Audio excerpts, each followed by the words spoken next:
Hello and welcome back to the Honest Business podcast. I hope you are very well. Welcome to another Q&A episode. Buckle up. Let's do a chilled out general business Q&A. I've got 5 questions here, some of which you listeners have submitted and sent to me. Some are through Instagram generally, some are what clients have asked me. So we've got 5. There's across a couple of different topics, and we will jump right in. But please leave a review of the podcast if you enjoy listening, and whether you're binging lots of episodes right now and this is just another one that you're stumbling to, or whether you listen every week religiously. I love either option, and it's great that you are coming back if you are a regular. So let's dive into it.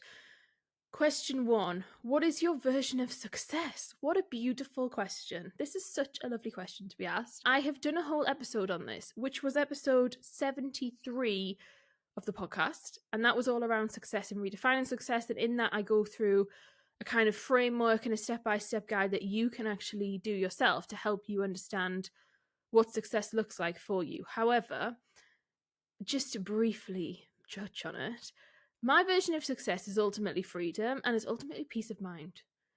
So not having loads of stress, not being super anxious, having the freedom to do pretty much whatever I want, being able to say yes to things, being able to go out for lunch on a Wednesday afternoon, just chilling out and being there for people, being able to be present, being able to have conversations with friends and family where you're fully there. You're not thinking about other things. You're actually in the moment. And that for me is success. I don't need super crazy things. I don't need mega lifestyle stuff. And although that's lovely, and don't get me wrong, I really I have some really nice things that I do in my life, which is lovely. But ultimately, my real metric of success is, going to the countryside and just enjoying the silence and being with the people I love most. That is so rewarding, so wholesome, so beautiful, and that's the stuff that really excites me and why I do what I do. Because not only do I want that for myself, and I have that for myself, which is gorgeous, is to give more people that, to show others that it's possible, and to encourage others to be like, yeah, do you know what, this life thing, I can do it and I can enjoy it and have fun in the process and not take it too seriously. So that would be my answer to number 1. Number 2 is another biggie. It is, how can I get over imposter syndrome? Now, with this one, we need to breathe. Imposter syndrome is a word that I don't love. It's a concept I don't love. I don't talk about it a lot. I touch on it, but it's not something I pay too much attention to, mainly because I think the more we talk about it, often the bigger it becomes, and it becomes out of hand, and it's a very topical issue, and it's something that has been sort of adhered to via women, which I don't agree with, because, men can have imposter syndrome too. So I'm not sat here denying it. I'm not saying that it doesn't exist. I'm just saying that I think we have to be really careful as to how much we indulge ourselves over it. Because if you do focus on it, you will find that it really eats you away. And so I'm going to say something now that you might think is controversial, but I would say that I don't feel a lot of imposter syndrome. I don't resonate with the term. Now, that's not me to say that, I don't ever feel out of my depth, or I don't ever think, oh, am I the best person for this? But I don't choose to label it, and I choose not to lean into the idea that it's an issue and it's a thing and it's this bad disease, okay? If you wake up and go to bed thinking about it, it is going to be there and it's going to be present. However, to be more practical of how can you get over it, I would say you just keep doing it. You keep facing up to the stuff that feels weird, the stuff that feels difficult, the stuff that feels out of your depth, and you just keep going. And you prove yourself wrong. And you prove yourself wrong time after time after time, and you start to realize that actually you are allowed to take up space. You're allowed to be in a room. Your opinion is, matters. You can be heard. It's safe for you to be who you are. And I know that when I say that, if you're crippled with it and you feel like every single day you're an imposter, then that's not going to be too helpful, and you're going to be like, yeah, great for you, like, lovely. But I would really encourage you to say, like, well, think about it. How can you challenge yourself to say, I am allowed to be in this room? The biggest thing I think is helpful for that is to remember that no one has a clue what they're doing. Nobody does. Everybody's winging it. Adults are just big children. Parents are not given a manual of how to raise children. Leaders and CEOs doing the best job they can.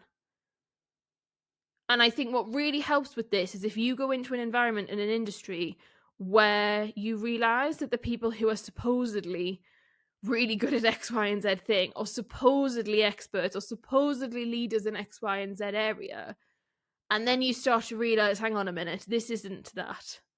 And you start to see the cracks, and you start to see what the reality truly is. And that kind of stuff is where we really peel back the onion, as I like to say, and you just see that people are human beings. And they might have an entourage, and they might have loads of different bits and pieces that go with them. But ultimately, at the core, they're just a human being that's had they're a flawed human being. They have issues. They're not perfect. Nobody is. They have worries. They have fears. They struggle. But all of that's okay. What isn't okay is hiding. What isn't okay is letting a label be attached to you and using it as a reason to not do things. Because all you're doing is negatively impacting yourself. You're just negatively impacting yourself and letting someone else take up space of what you want to be doing. Because often imposter syndrome comes around about jobs, careers, businesses, going for new opportunities, going for bigger clients, speaking on stages. That's the stuff where the imposter syndrome comes up. And it isn't serving anybody, but the person it's least serving is you.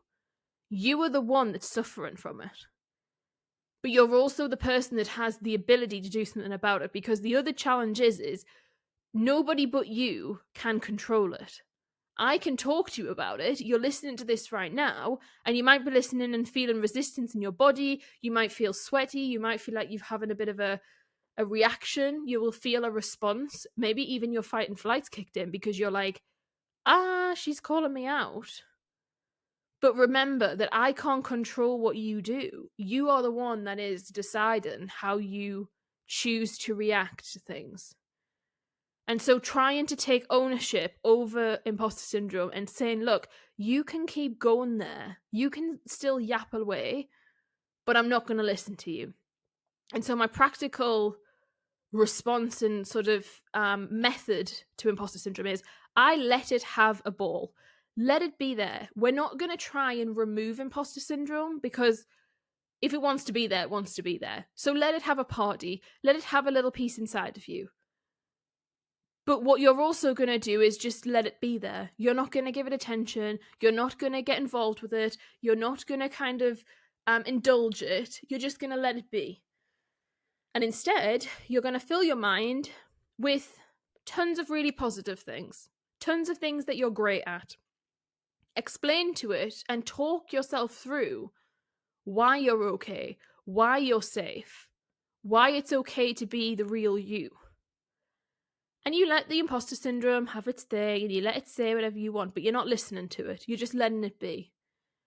And that has changed so much of the way I see things day to day, the way I see fear, the way I see challenges, new things, unknown things. And I know it's helped a lot of clients. I've spoken to people about that, and they've come back months later and said, thank you. Like, that's really helped me. It's really changed the way I view it, especially the idea of letting it be and not fighting it, but just letting it be there, but just not paying any attention to it. That can really help you just sit with it and be more at peace. And I'm not saying that it won't come up when something really big's happening. It might be that you are going to tick off a goal that's been on your goal board for years and years and years, and all of a sudden you have a 360 where you feel like you don't want to do it anymore. You're panicking, you're stressing, you think, I can't do it, I'm not right for it, yada, yada, yada. That's normal. It's a human response. It's normal to get anxious. It's normal to be nervous. But nervous and excitement is the same emotion to some degree. Like, your brain registers it. So say, I am excited, even if you're nervous, and decide to let yourself feel a whole host of emotions. It's okay to feel things. It's okay to have responses and to not enjoy necessarily what your body is telling you, but accepting it and saying, okay, that's okay, you feel that, and then you can move on. I hope that helps. If you want me to talk more on imposter syndrome, let me know, because I'm more than happy to do so, but not loads. There's an episode where I've spoken briefly about it, but it does have imposter syndrome in the title. So if you want to scroll back, it's only I think it was September 2023 that was when it was released. So you can have a look back at that. Question number 3. If you have a question, by the way, that pops up whilst you're listening to this Q&A, feel free to send it through to me. You can send it to support@mayjames.com, or you can find me on Instagram @may.james_ and send me a message on there and say, I've got a question for the podcast, and I will endeavour to answer it. It might take me a little bit of time, but we will add it to the list of questions. So, number 3.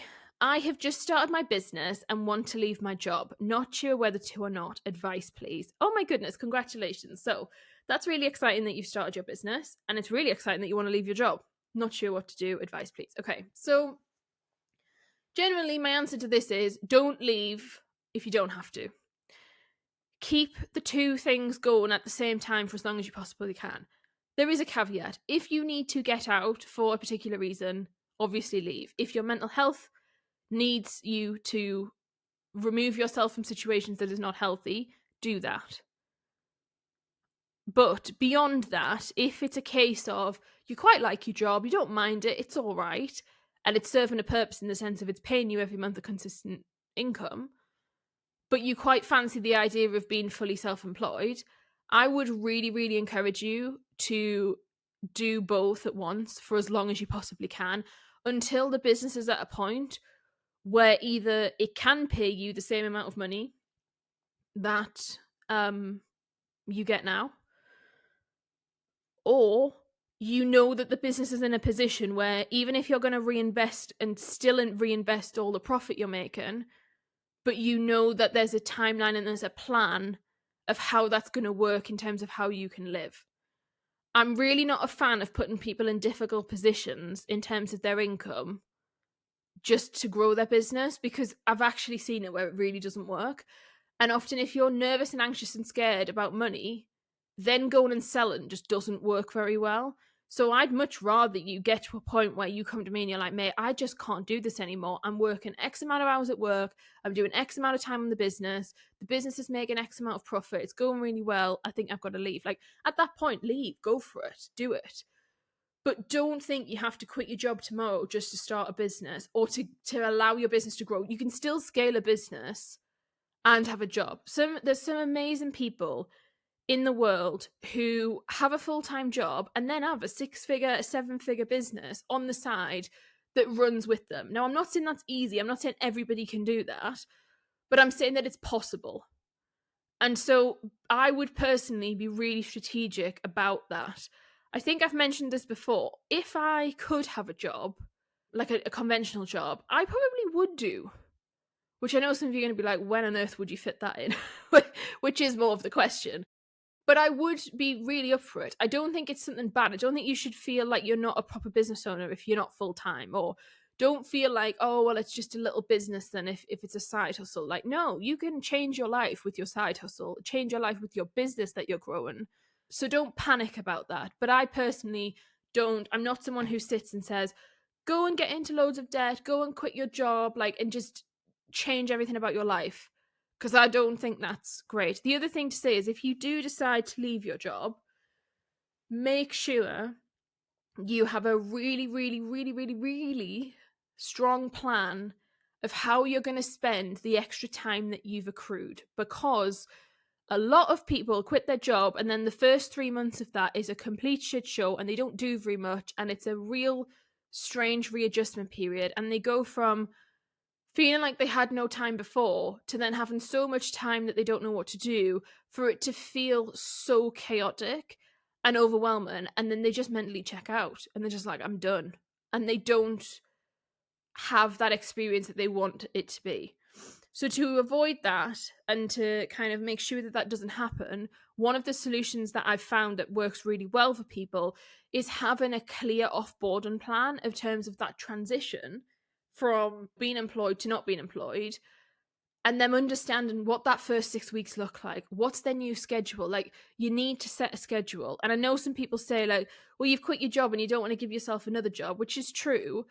But the flip side of that is that for some people, too much freedom is just a complete freak out. Like, it's really weird for people.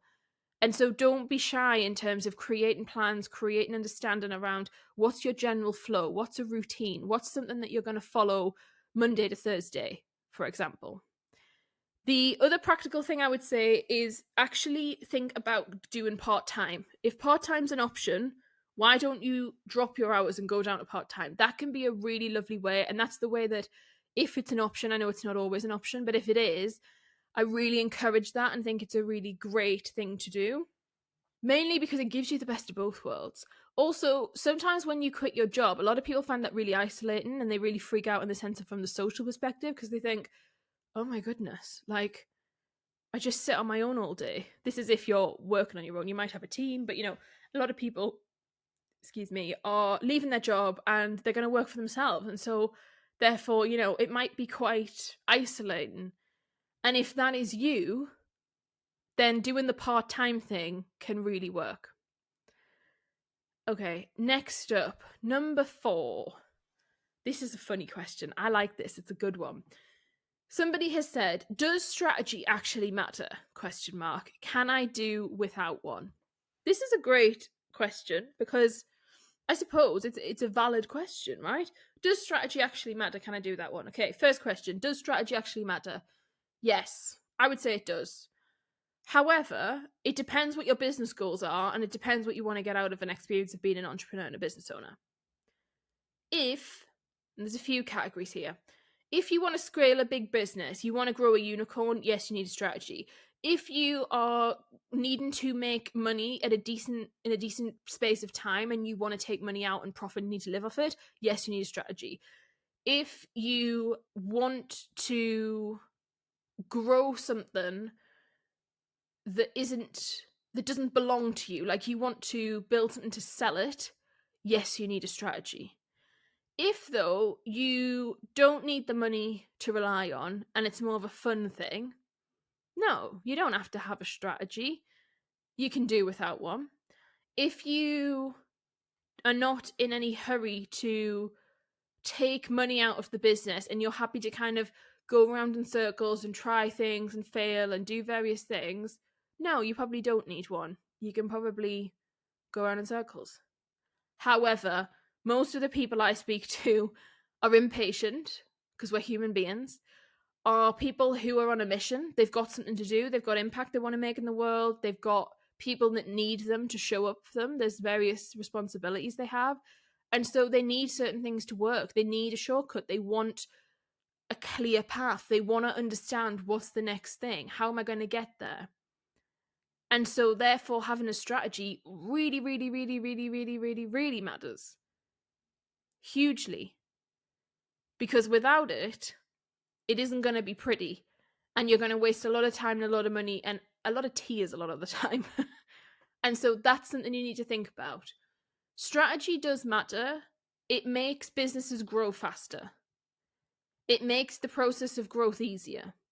Is it possible to have a really successful business without a strategy? Yeah, 100%. However, nearly every business is following a strategy. They just might not know it. So it's not a conscious strategy. It's not a written down strategy. It's not a strategy that has been crafted and tweaked. It might just be that, you follow something and you do something and you take a set of actions, and that in itself is a strategy.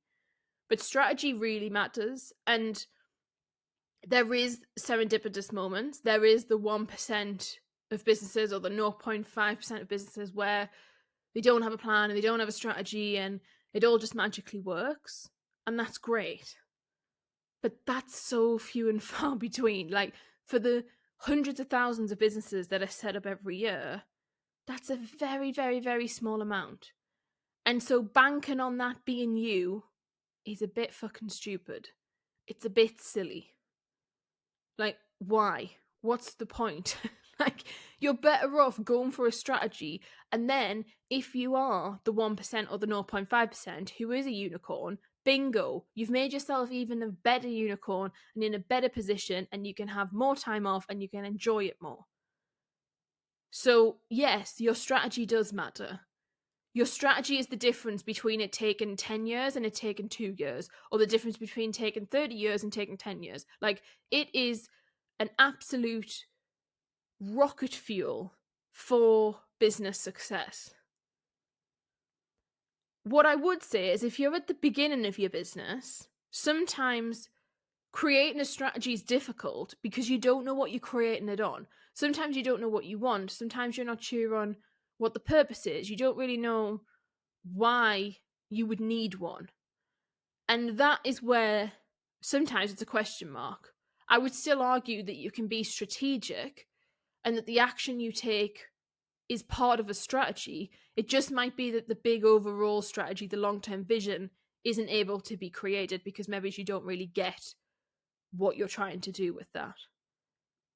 And that's 100% okay. But what you've got to be prepared of is that it might just take you a bit longer.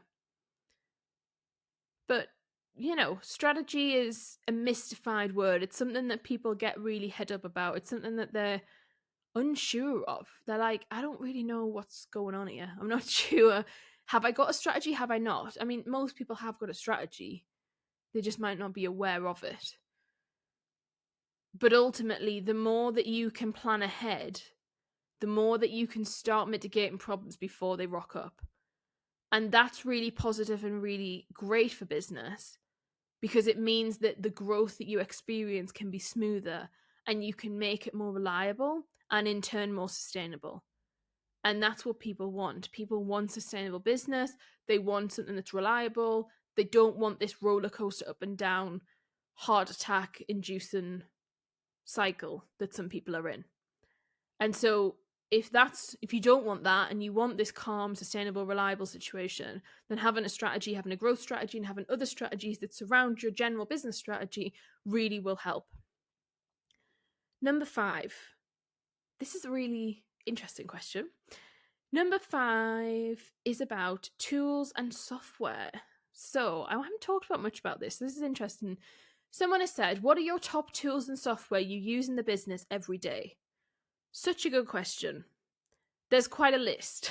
I've got to be honest. So just to preference this, we use quite a lot of different software tools, different things.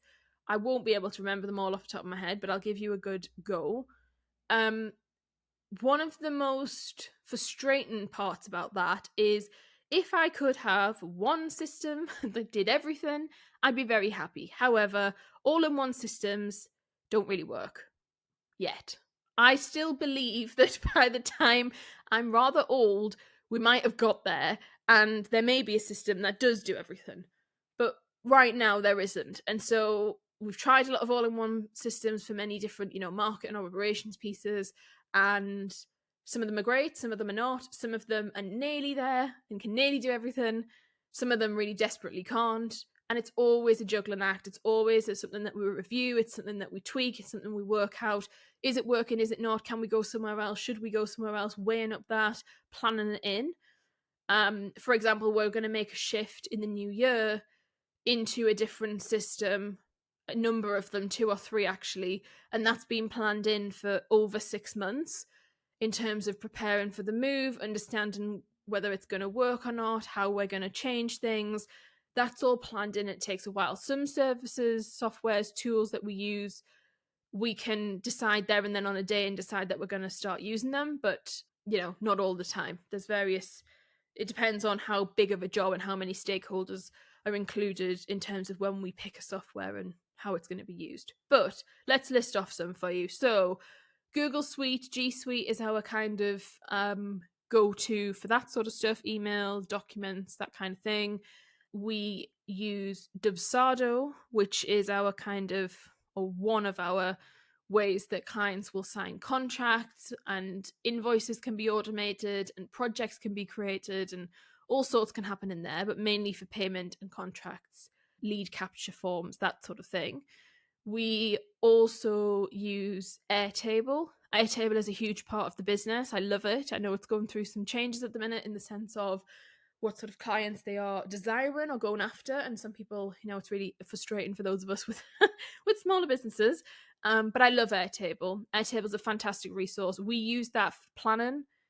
We use it across departments in the business for client management, team management, marketing, my day to day. We use it for so many different things, which is great. And I really love, as I've mentioned, love Airtable.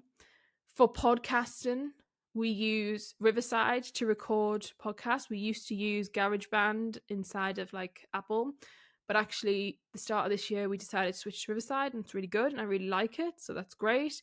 We host via Anchor, which has been bought by Spotify. I believe that's what it's called, but now Spotify have it, which is a really nice podcasting situation. We obviously use Canva, like many of you do, for graphics and things. We use Facebook to host one of the programs that we run, which is cool. We use Slack for team communication and client communication. We also use Voxer, which is an app like WhatsApp, which we also use for both of them. We use Showit is our website hosting platform, which is really cool because you can go in and edit and it's super easy. And what I like about Showit is you can design on mobile and you can design for web, and they can be two different things on the same page, essentially the same URL, which is really good. We have ClickUp, which we don't use a huge amount in the business, but it is there and it is it exists. We use Zoom for our client calls, team calls, that sort of thing. We also use Kartra. Now we are in the process of moving at the moment, but Kartra is an all-in-one marketing, email, sales platform that you can do various different things on. You can host your website, you can set up, opt-ins, welcome sequences, you can do all sorts in there. We are moving and transitioning, so we are going to be moving to Teachable, which is exciting. We've used Teachable in the past. We are going back to Teachable, and Teachable is like a course hosting platform. What else are we using? There is such a long list. I'm trying to think of what else we use. There'll be loads that I haven't mentioned that you're shouting thinking, what? But we use Stripe, as many of you will use, for online payments. We use Xero for our accounting software. Let me think. What else are we using? I'm just looking at my computer to work out, trying to think if there's anything that I'm missing. Our email marketing software, we use Klaviyo, which I really like, actually. People ask me a lot about that. So Klaviyo came about because we needed a software in the business for the CEO Edit, which is our weekly newsletter that you should join. There'll be a link below. Join the newsletter. It's great. It's a weekly installment that has a mixture of lifestyle picks and business. So it's not super business heavy. It's more about feeding the lifestyle around that. So if you're a busy businesswoman, you like nice things, that is a really lovely resource. And we moved our whole email marketing just to accommodate for that about nearly a year ago now. I really like it. I think it's good. If you've got a product-based business, it is an absolute dream for that. So it's mainly, I'd say it's built for product-based businesses, but it still works for us. We use YouTube because we have a YouTube channel. I'm trying to think what else we used. I feel like there's loads of stuff and I just can't think what it is. But hopefully that's given you some insight into what we're using. As I said earlier, I'd love to use one thing and be done, but it isn't really realistic. And no, that's not fair. It's very realistic, but because of the complexities of the things that we like to do in the business, or because of certain tiny little details that I want to have or feel strongly about, it means that we have various different platforms going on. And as obviously, I'm not saying that that's right or that's good. I'm just saying it is what it is. We also use Zapier to connect all of these together, because I know some of you are going to be like, how on earth does this all sync up and do you get this all moving? So we use Zapier, which is a great piece of software, to get things to talk to each other and automate things as much as possible. And yeah, we're moving to Thrivecart as well later in the year. So that's a little insight into the top tools and software that I use. If there's one that I haven't mentioned that you're like, what do you use for X, Y, and Z thing? Come and ask me. I'm an open book. I'm more than happy to share my thoughts and what we use in the business. I hope you've enjoyed this episode. I've enjoyed hanging out with you. I've enjoyed this conversation. Please leave a review. I will see you next week. Share this with your business friends. Share it with your pals.